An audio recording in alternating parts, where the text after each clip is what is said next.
कुरान मजीद फ़ुरक़ान हमीद की जो आयत करीम आपके सामने तिलावत की, अल्लाह रब्बुल इज़्ज़त इरशाद फरमाता है, या अय्युहल्लज़ीना आमनू इज़ा कुमतुम इलस्सलाति फ़ग़्सिलू वुजूहकुम व अयदियकुम इलल मराफ़िक़ वम्सहू बिरुऊसिकुम व अर्जुलकुम इलल कअबैन। ए ईमान वालो, इज़ा कुमतुम इलस्सलाह, जब तुम नमाज पढ़ने का इरादा करो और तुम्हारा वुज़ू ना हो, बावुज़ू ना हो, नमाज पढ़ने का इरादा करो, फ़ग़्सिलू वुजूहकुम, तो अपने चेहरों को धो, व अयदियकुम इलल मराफ़िक़, और कोहनियों समेत दोनों हाथ धो, वम्सहू बिरुऊसिकुम, और अपने चेहरे का मसह करो, व अर्जुलकुम इलल कअबैन, और दोनों पाँव टखनों समेत धो। तो यहाँ जब वुज़ू करने का नमाज पढ़ने का इरादा हो तो अल्लाह रब्बुल इज़्ज़त ने इरशाद फरमाया कि अगर वुज़ू ना हो तो फिर हमें चेहरा भी धोना है, दोनों हाथ कोहनियों समेत भी धोने हैं, और चौथाई सर का मसा भी करना है, और दोनों पाँव टखनों समेत भी धोने हैं। तो इस आयत करीमा में अल्लाह रब्बुल इज़्ज़त ने वुज़ू के 4 फ़राइज़ का जिक्र फरमाया।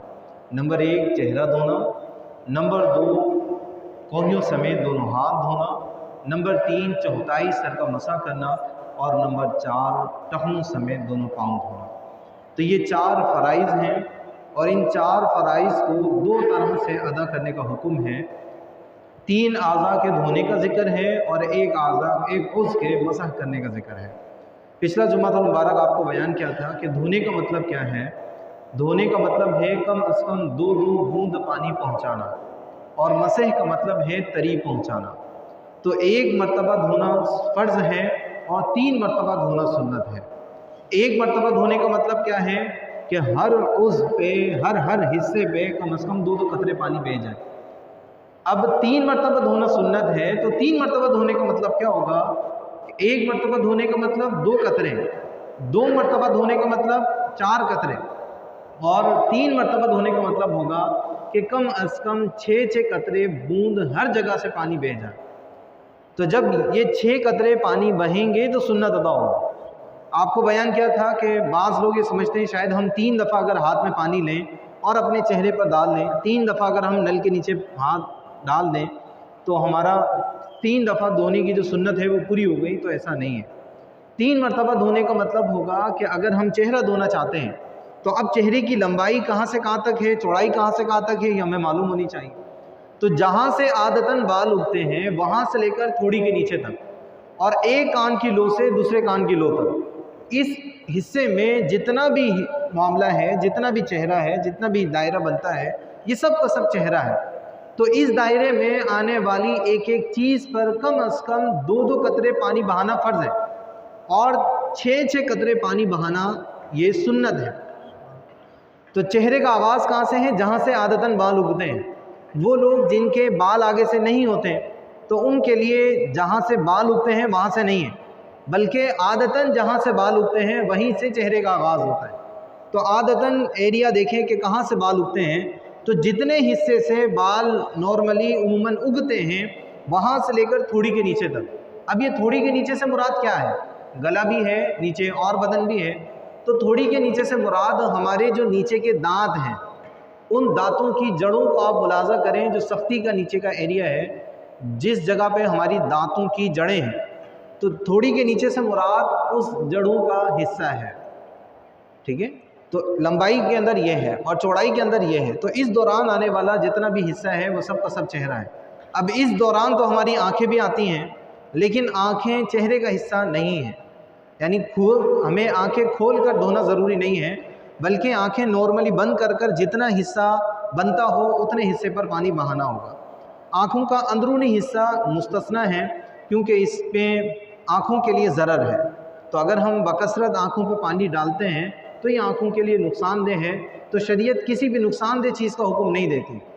तो यहाँ पर अहादीस व दीगर तफसीर की रोशनी में उलमा ने ये ज़िक्र फरमाया कि हम आँखें बंद कर कर चेहरे के इब्तिदा से लेकर लंबाई में जहाँ से बाल उगते हैं वहाँ से लेकर थोड़ी के नीचे तक, और एक कान के लो से दूसरे कान की लो तक पूरे हिस्से पर आहिस्तगी के साथ, उम्दगी के साथ पानी डालेंगे कि कम अज़ कम 2 कतरे पानी बहें, ये फ़र्ज़ के लिए हैं, और कम से कम 6-6 कतरे पानी बहें, ये सुन्नत की अदायगी के लिए होगा।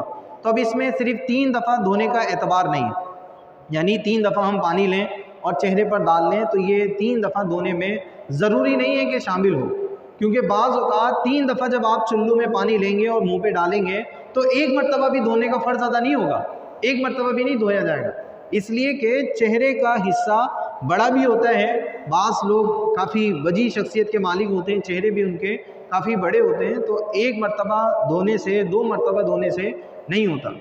तो उनके लिए ज़रूरी है कि वो बूंद का, कतरात का हिसाब करें कि उनके चेहरे के हर हिस्से से अगर 2-2 कतरे पानी बहे गए तो समझ लें कि अब ये फ़र्ज़ अदा हुआ है। अब सुन्नत की अदायगी के लिए उन्हें मज़ीद पानी लेना होगा। जब वो कम से कम अंदाज़ा कर लें कि हाँ अब हर हिस्से से कम 2-2 कतरे पानी बह गए, तो अब वो समझें कि हमारा फ़र्ज़ अदा हो गया, सुन्नतें भी हमारी अदा हो गई। तो अल्लाह रब्बुल इज़्ज़त ने यहाँ पर 3 आज़ा के धोने का और एक उसके मसह करने का हुक्म इरशाद फरमाया है कि हमें चेहरा धोना है तो धोने का मतलब कम से कम 2-2 कतरे पानी बहाना ये फ़र्ज़ है, और हमें कोहनियों समेत हाथ धोने हैं। तो अब हाथ का जहाँ से आगाज़ है हमारा कोहनियों समेत, कोहनी से ऊपर तक, कोहनियाँ भी इसमें शामिल हैं, तो मुकम्मल हिस्से पर कम से कम 2-2 कतरे ये फ़र्ज़ है, और 3-3 दफ़ा धोना यानी 6 कतरे ये सुन्नत है। तो अब बाज़ लोग जैसे हौज़ वगैरह में से वुज़ू करते हैं तो एक मरतबा यूँ पानी लिया, यूँ डाल लिया, यूँ पानी लिया, यूँ डाल लिया, 3 दफ़ा पानी लिया, यूँ डाल लिया, या यूँ करके वो यूँ पोंछ लेते हैं। तो ये पोंछना फ़र्ज़ की अदायगी के लिए काफ़ी नहीं है, क्योंकि जब आप पोंछते हैं तो इसमें 2 कतरे तो पानी बहा ही नहीं। बाज़ लोगों को ऐसा भी देखा है वुज़ू करते हुए, जैसे सफ़र में दीगर और मामलात हैं, तो उन्होंने बोतल पकड़ी है, बोतल से थोड़ा सा पानी लिया, यूँ यूँ करा, चलो भाई चेहरे पर हाथ मार लिया, तो ये चेहरा धुल गया, फिर दोबारा हाथ लिया, अपनी कोहनियों समेत पूरे पर इस तरह फैल लिया, तो ये तो हमने तरी पहुँचाई है। इसे मसा करना कहते हैं। क्या कहते हैं? इसे मसा करना कहते हैं। जबकि अल्लाह ताला ने हमें चेहरा धोने का हुक्म दिया है, हाथ धोने का हुक्म दिया है, पाँव धोने का हुक्म दिया है। तो जहाँ धोने का हुक्म है तो इस तरह पानी के मल लेने से, जिस तरह क्रीम मली जाती है, फ़र्ज़ अदा नहीं होता है। तो फ़र्ज़ की अदायगी के लिए समझना पड़ेगा, ये बात जहन में रखनी पड़ेगी कि हर हिस्से से 2-2 कतरे पानी बहें, तब जाके हमारा फ़र्ज़ अदा होगा। इसी तरह पाँव का मसला है।